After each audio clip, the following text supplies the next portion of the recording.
Olá pessoal, professor Igor Thiago, professor de Geografia, e agora para comentar com vocês a questão do simulado, questão de número 50, que vai dizer, vai tratar da competência de área 2, tá? Essa competência de área 2, habilidade 27, ela trata especificamente, tá? Competência de área 2, habilidade 7, perdão, tá? Ela trata das relações de poder no espaço global. As relações de poder, nós já sabemos, elas podem ser econômicas, elas podem ser políticas e elas podem ser também ideológicas, né? Normalmente, quando a gente estuda as relações de poder, nós estamos falando especificamente de geopolítica, tá? Porque geopolítica é o arranjo global em função das relações de poder, né? Ou seja, a geopolítica estuda as ordens mundiais, a forma como os países se organizaram ao longo do tempo, de acordo com o tempo histórico, o papel que cada sociedade se desenvolveu. A competência 2, habilidade 7, também estuda as relações de comércio internacional, estuda, por exemplo, o padrão de dominação militar ou mesmo o padrão de dominação ideológica de um país. Por exemplo, o papel dos Estados Unidos na nova ordem mundial, o papel da China, tá? Então isso aí você tem que conseguir compreender. E aí ele traz um texto que aborda visões clássicas da geopolítica. Então vamos ler o texto juntos aqui, tá? Entre as primeiras marcas da Guerra Fria está seu caráter multidimensional, em uma confrontação histórica entre o poder terrestre e o poder marítimo. Esses poder terrestre e poder marítimo, eles são teorias da geopolítica, teorias clássicas. Por exemplo, você tem uma teoria, do Mackinder, chamado de Heartland, ou Coração do Mundo, Ilha Coração.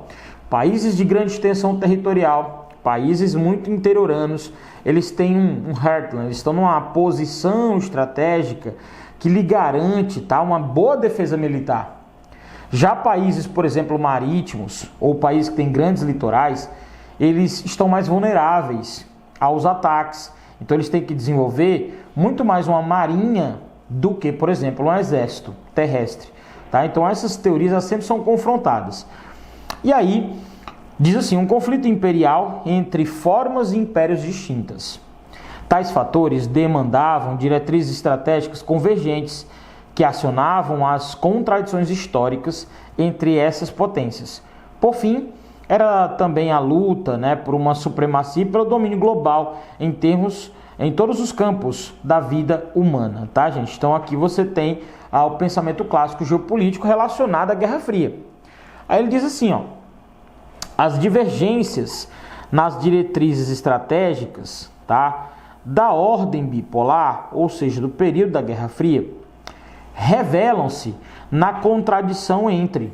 Bom, nós sabemos que a Guerra Fria, ela rivalizou o mundo, Ela foi a chamada ordem bipolar, Ordem bipolar. Aí a gente vai já relacionar com essas teorias. De um lado você tinha Estados Unidos, que representava o bloco capitalista, e de outro lado você tinha a União das Repúblicas Socialistas Soviéticas, que representava a força socialista, Bem, será que os Estados Unidos, pelo seu território e pelas suas ordens geopolíticas, pelas suas ideias estratégicas, ele desenvolveu um poder, aeroespacial? Será que foi isso? Bom, durante a Guerra Fria a aviação se desenvolveu muito, mas os Estados Unidos sempre se desenvolveram com aquela ideia de dominar as suas rotas marítimas, até porque os Estados Unidos, ele chegou realmente a ter uma estratégia, de um grande geopolítico norte-americano chamado Mahan, Alfred Thayer Mahan, que ele vai desenvolver a ideia do poder naval, porque nós estamos aqui numa região litorânea, nós temos 2 litorais, é importante que a gente desenvolva nossas defesas e também tenhamos em pontos estratégicos, bases militares. Já a União Soviética, por ter um grande poder terrestre, devido ao tamanho da Rússia, ao fato dela estar no leste europeu, que é uma região já da chamada Ilha Coração, do Heartland, lá do Mackinder, nós vamos ter um grande poder terrestre soviético, Então, se você atribuir isso aí, já ajuda muito na resolução da questão. Os Estados Unidos tinham um grande poder, naval, E a União Soviética tinha um grande poder terrestre, tá? Poder terrestre. E aí a gente pode então abordar a questão. Não é o desenvolvimento aeroespacial norte-americano e muito menos soviético, né? E a colaboração militar. Quando a gente fala de colaboração militar, né? Lembre-se que a Guerra Fria ela não teve a colaboração militar. Ela teve a ideia de competição, tá? Domínio marítimo soviético. Aí a gente viu que é o contrário, né? O domínio marítimo não era soviético, era norte-americano. E o poder estratégico continental americano. A gente poderia dizer que estaria certo se fosse o contrário, né, gente?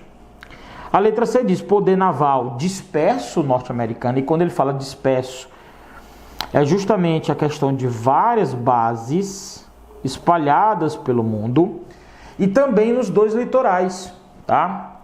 E o poder terrestre contíguo ao soviético. Exatamente isso, gente. Quando ele fala que o poder naval dos Estados Unidos era disperso, lembre-se que os Estados Unidos tem o Havaí, que fica na Polinésia, né? Tem bases no Oriente Médio, tem bases ali na região do Paquistão, tem bases no Alasca, na região ali. Tinha controle do canal do Panamá, né? Ali naquela época, ou seja, tinha uma parceria com os panamenhos.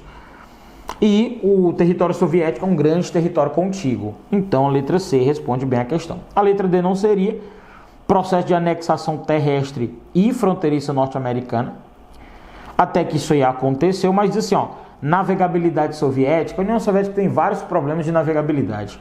Ela só realmente consegue dominar ali em termos de navegação o Mar Negro e tem que dividir isso com vários outros países, tá?